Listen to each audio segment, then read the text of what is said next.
దాదాపు 10,000 మంది నివసిస్తూ ఉన్నారు. ఇల్లు కట్టుకుని ఎక్కడే కాపురాలు చేస్తూ ఉన్నారు. మరి ఈరోజు గత 6 నెలల నుంచి ఉన్నట్లు ఉండి ఒక 70 సంవత్సరాల తర్వాత ఈ భూమి మాది అని మరి దాని పేరు తీసుకొని వచ్చి ఈరోజు జీపీలు చేసుకొని వచ్చి అక్కడ ఉన్నటువంటి ప్రజలందరిని కూడా భయభ్రాంతులకు గురి చేస్తూ ఉన్నారు. దానికి నిరసనగానే ఈరోజు భారత కమ్యూనిస్ట్ పార్టీ సిపిఐ ఆధ్వర్యంలో ఇక్కడ బాధితులు కమ్యూనిస్ట్ పార్టీ ఆధ్వర్యంలో ఇక్కడ ధర్నా కార్యక్రమం నిర్వహిస్తూ ఉన్నాం. ఈవేళ అనంతపురం జిల్లాలో భూ కబ్జాదారులు భూ ఆక్రమణదారులు విపరీతంగా పెరిగిపోతూ ఉన్నారు. కూటమి ప్రభుత్వం అధికారంలోకి వచ్చిన తర్వాత ఇటు అనంతపురం కావచ్చు లేదంటే అనంతపురం పరిసర ప్రాంతాల్లో ఈ రకమైనటువంటి భయోందరణ కూడా గురి చేస్తూ ఉన్నారు.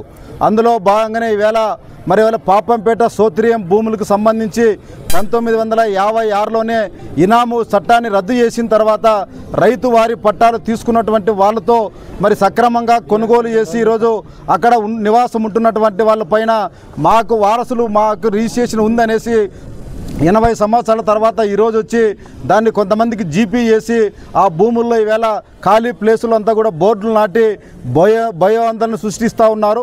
మరి ఇది ఏమాత్రం కూడా కరెక్ట్ కాదు. దీనిపైన తక్షణమే ఎందుకంటే ప్రజలు 10,000 కుటుంబాలు అక్కడ మరి ప్రాణాలను అరిచేత పెట్టుకొని మేము ఇవాళ కష్టపడి సంపాదించుకున్నటువంటి మరి ఈ స్థలాలు మాకు ఉంటాయో లేవో అనే ఒక భయోందరణలో ఉంటే మరి దానికి అధికారులు కానీ లేదంటే అధికార పార్టీ నాయకులు మరి తక్షణమే స్పందించి వారికి న్యాయం చేయాల్సినటువంటి అవసరం ఉంది. వాళ్ళకు భరోసా కల్పించాల్సినటువంటి అవసరం ఉంది. కాబట్టి ఆ రకమైనటువంటి పద్ధతుల్లో ఇవాళ వాళ్ళు చేయలేదు. దానికి నిరసనగా ఇవాళ చేస్తూ ఉన్నాం. దీంట్లో అనేక మంది పేర్లు వస్తూ ఉన్నాయి, ప్రముఖుల పేర్లు వస్తూ ఉన్నాయి. ఇవాళ అధికార పార్టీ నాయకులు కనుసన్నల్లో జీపీలు చేస్తామనేసి పేర్లు వస్తూ ఉన్నాయి. అందుకోసమే ఇవాళ మేము డిమాండ్ చేస్తూ ఉన్నాం. ఏదైతే అక్రమంగా జీపీ చేశారో ఆ జీపీని తక్షణమే రద్దు చేయాలి. ఆ జీపీ చేసినటువంటి జిల్లా రిజిస్టర్ని సస్పెండ్ చేయాలి. అదేవిధంగా దానికి తప్పుడు నివేదికలు ఇచ్చినటువంటి రెవెన్యూ అధికారులపైన వెంటనే చర్యలు తీసుకొని వాళ్ళని సస్పెండ్ చేసి అక్కడ ఉన్నటువంటి బాధితులందరినీ కూడా న్యాయం చేసేటట్టుగా వాళ్ళందరూ కూడా మరి అక్కడే మీ స్థలాలు ఉంటాయి, మీకేం ఇబ్బంది లేదనే ఒక భరోసాని కల్పించాల్సినటువంటి అవసరం ఉంది. దానికోసం అది కల్పించేంత వరకు కూడా భారత కమ్యూనిస్ట్ పార్టీ సిపిఐగా పాపంపేట భూ బాధితులకు అండగా నిలబడి వాళ్ళ కోసం న్యాయ పోరాటమైనా ప్రత్యక్ష పోరాటమైనా వాళ్ళ కోసం ఆ స్థలం దక్కేంత వరకు కూడా కమ్యూనిస్ట్ పార్టీ నిలబడుతుందనేసి ఈ సందర్భంగా వాళ్ళకి తెలియజేస్తూ ఉన్నాం. పార్టీ అదేవిధంగా పాపంపేట పరిరక్షణ సమితి ఆధ్వర్యంలో ఈరోజు ఆర్టీఓ కార్యాలయం వద్ద మరి ధర్నా కార్యక్రమాన్ని నిర్వహిస్తున్నాం.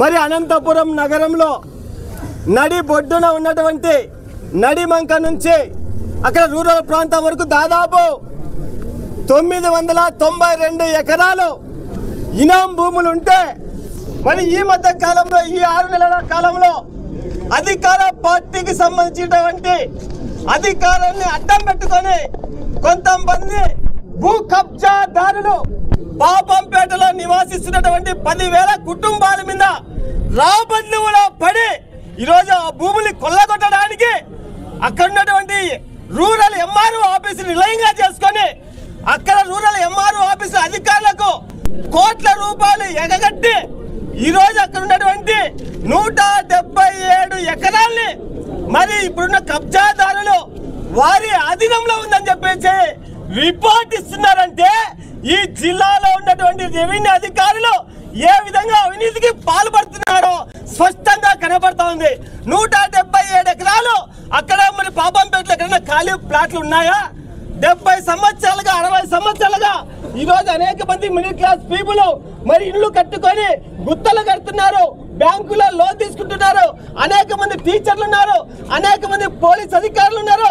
ఒక డిఎస్పీ రిటైర్డ్ డిఎస్పీ రామకృష్ణ గారిని 3.5 ఎకరా జేసీబీలు పెట్టి క్లీన్ చేశారంటే మరి కబ్జాదారులకి వెనక నుండి ఎవరి మరి ప్రోబల్యం ఉంది, ఎవరి వాళ్ళకి అండదండలు ఇస్తున్నారో ఒక్కసారి మరి ప్రజలు ఆలోచన చేయాలి.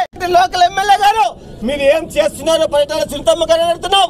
ఒకప్పుడు పరిటాల రవి గారు దౌర్జన్యాలకు మరి అదేవిధంగా హింసాకాండకు వ్యతిరేకంగా పోరాడినటువంటి వ్యక్తి. మరి అటువంటి వ్యక్తి ఉన్నటువంటి ఈరోజు అటువంటి భార్య ఉన్నటువంటి మరి ఈరోజు మరి ఆ కాన్స్టిట్యున్సీలో దౌర్జన్య పనులు 1000 కుటుంబాలు ఈరోజు నిద్ర లేకుండా చేస్తుంటే ఎమ్మెల్యే గారు ఎందుకు మౌనంగా ఉన్నారు? మాట్లాడాలి.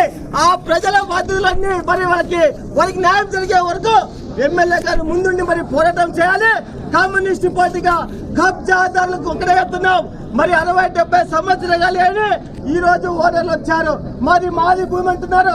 ఎక్కడ స్థలాలు ఉన్నాయో తెలీదు, ఎక్కడ భూమి ఉన్నాయో తెలీదు. ఈ రోజు రెవెన్యూ అధికారులు, అదేవిధంగా రిజిస్టర్ అధికారులు మరి లంచాలకు కక్కుసిపడి మరి జనాల్ని నాశనం చేస్తున్నారు, వారి జీవితాన్ని నాశనం చేస్తున్నారు. కమ్యూనిస్ట్ పార్టీగా చెప్తున్నాము, ఆర్టీఓ గారు వెంటనే స్పందించాలి. రెవెన్యూ అధికారులను తప్పుడు నివేదిక ఇచ్చినటువంటి మరి డిఆర్ఓ గారిని, అదేవిధంగా డిప్యూటీ ఎంఆర్ఓ గారిని, అక్కడ కొంతలేసినటువంటి మరి సర్వే గారిని వెంటనే సస్పెండ్ చేయాలని సిపిఐ పార్టీగా డిమాండ్ చేస్తూ పాపం పేద వాసులకు న్యాయం జరిగేంత వరకు కమ్యూనిస్ట్ పార్టీగా పోరాటానికి సిద్ధంగా ముందుంటామని చెప్పేసి ఈ సందర్భంగా తెలియజేస్తున్నాను.